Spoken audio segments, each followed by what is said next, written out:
Hey, this is Jared with Mix 1079. We're on the stage of So You Think You Can Dance for the auditions here in Salt Lake. We're going to be talking to the judges in just a couple of minutes, so stay tuned. We're live. Adam Shankman, the guest judge for So You Think You Can Dance. Welcome. Hi, thanks. Nice to be here. Glad to have you. So my understanding, this isn't your first time guest judging. Is that correct? Oh, God. Though this is my 5th season doing the show, and I was a permanent judge for 2 seasons. I wasn't there last season because I was shooting a movie. I was directing a movie. Really? Yeah. What was that movie? Rock of Ages. Oh, okay. Yeah. Very cool. So tell me your background with choreographing and dance and everything that people might not know about you. I didn't start dancing until I was 18. I was a little bit of a weirdo. I was a competitive gymnast before then, and then I was dancing. My last few dance jobs were dancing background for Janet Jackson and Paula Abdul, and then I started working as a choreographer when I was about 24, and then was working very, very steadily. Did hundreds of TV shows and commercials and music videos, and then I think like almost 70 movies before I started. Yeah, before I started directing, and then about 11 years ago I started primarily directing and producing movies. So you've been around the block. Oh God, I've been around the block so many times. I've gone through about 50 pairs of tennis shoes. I love it. So what's your opinion of what you've seen today with the auditions for Salt Lake? This is, like I said, I missed a season, so this is my first back for a while, and I'm pretty happy. We've been cutting more than we usually have up front because of all the seasons past. Now the standard is so high and the bar is set just higher and higher. And I think from watching this show and a lot of the other dance competition shows, the dancers are just training at a higher level. Yeah. So people that we probably would have put through before, we haven't put through today. So there's been some disappointments in terms of how dynamic some people are. By the same token, there's been some.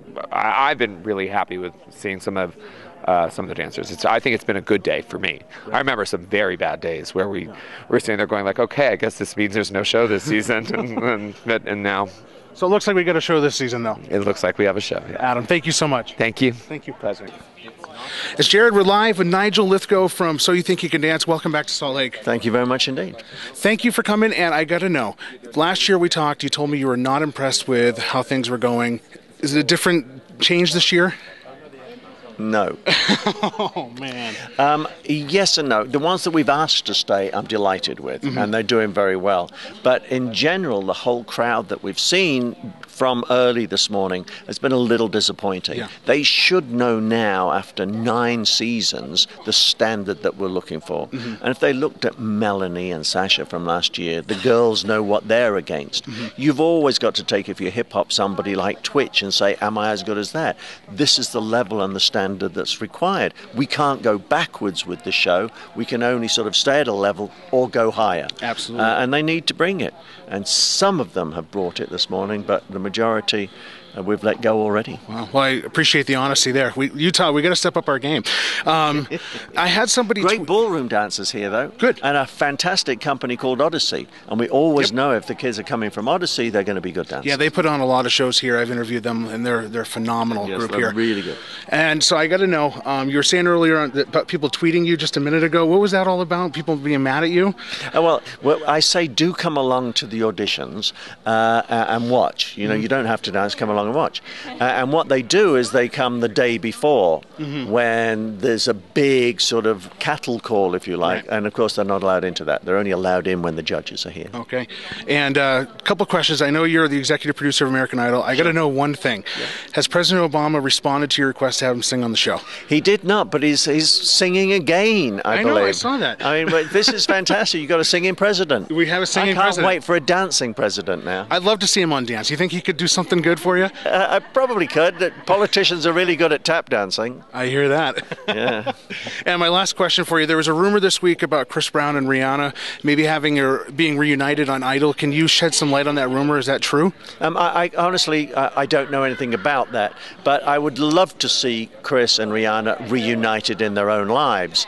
at the end of the day, there has to be forgiveness, and I do hope that at some point they get back together in some form or another. If it's on the show, I'd be delighted, but I haven't asked them, I must be honest. And now, also, we had a lot of people fainting. Anybody fainting tonight? No, let's hope not.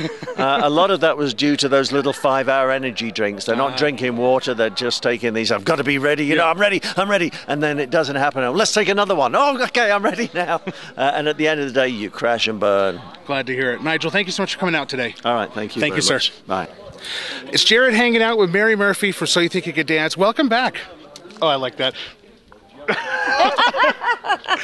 Well, you're definitely a lot more spirits this year. I know last year you were recovering from surgery. You didn't seem to be at 100%. Are you back? I'm back. I love it. I feel good. You can hear her this and time. And I'm happy. And my voice isn't as scratchy as it was last year. I'm finally getting my full vocal cords back, so look out now. I'm looking forward to the hot tamale train is coming. It's in town. Have we gotten to put anybody on the train yet? Nobody's on the train yet, but there's 2 on the way to Las Vegas on the plane. Mm-hmm. Not on the train, but on the plane. Hey, you could get away with the train from here. It's only like 6 hours from here.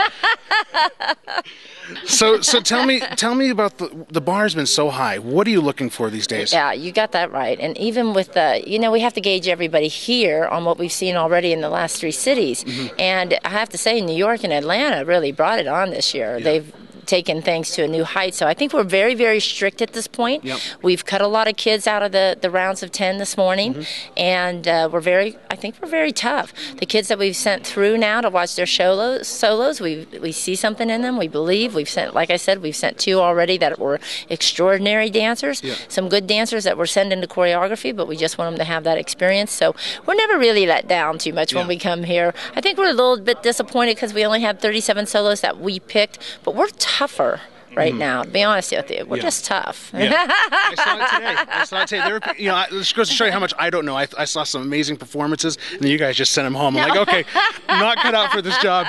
I'll just stick to doing radio. And my last question, what is the history of the hot tamale train? How did that get invented? How did you come up with that idea? I've always called dancers hot tamales. Mm-hmm. And when they come out on the floor and there's a really swishy and really hot, sexy dancer, I said, oh, there's a hot tamale.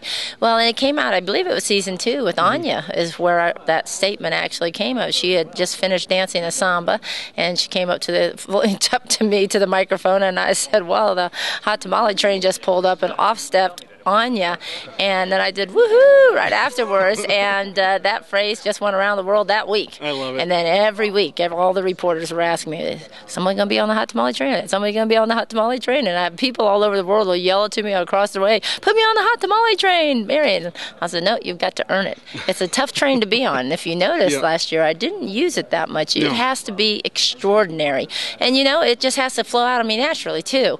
I feel a lot of times a lot of pressure to say it. With even Nigel's turned to me, "Isn't that worth being on the hot tamale train?" And Kat too, "Isn't that worth being on hot?" And I'll say, "Oh, it was really good, but no, I'm not going to take peer pressure even." Well, Mary, thank you. Welcome back to Salt Lake again. We appreciate your time. Thank you. Nice meeting you. Nice meeting you again.